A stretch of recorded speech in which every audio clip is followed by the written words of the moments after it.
ان میں سب سے پہلے تھے عبد الرحمن بن ابو بکر، حضرت ابو بکر صدیق رضی اللہ تعالیٰ عنہ کے صاحبزادے۔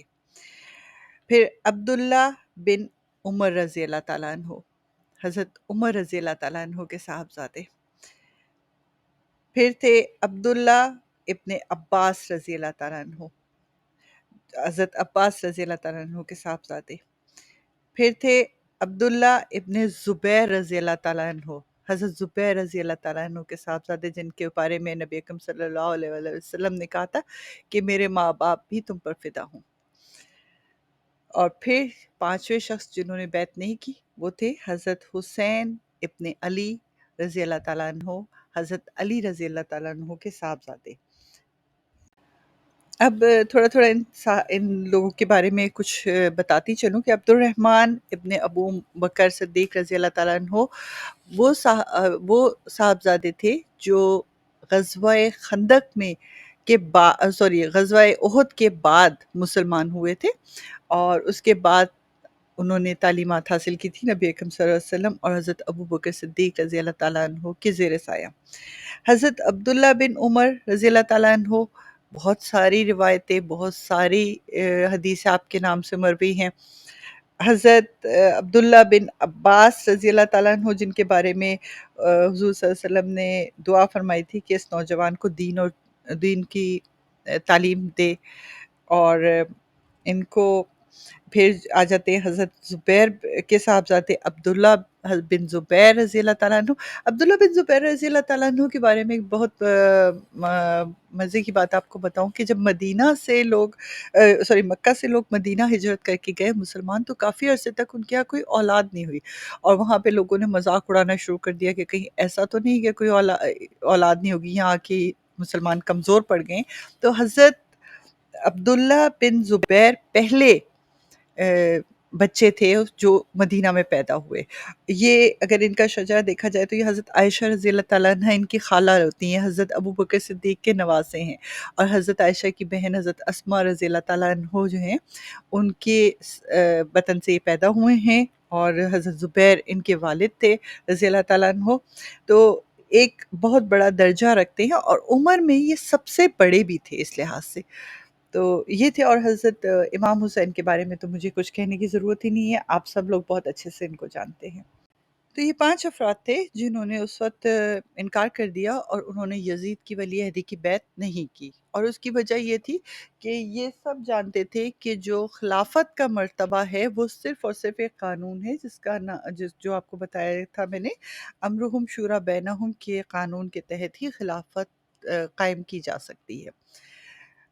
اس وقت تک امیر معاویہ کو ایک اور خطاب بھی دیا جا چکا تھا، انہیں عرب کا کسریٰ کہا جاتا تھا، اور اس کی وجہ یہ تھی کہ انہوں نے اپنے بعد جو ہے وہ بادشاہت کے طریقے اپنائے تھے، اور خلافت کو بادشاہت کے رنگ میں رنگنے کی کوشش کی تھی۔ بہرحال 10 سال تک مزید زندہ رہے امیر معاویہ، اور اس 10 سال میں انہوں نے کسی قسم کا کوئی دباؤ نہیں ڈالا ان 5 افراد پہ کہ یہ یزید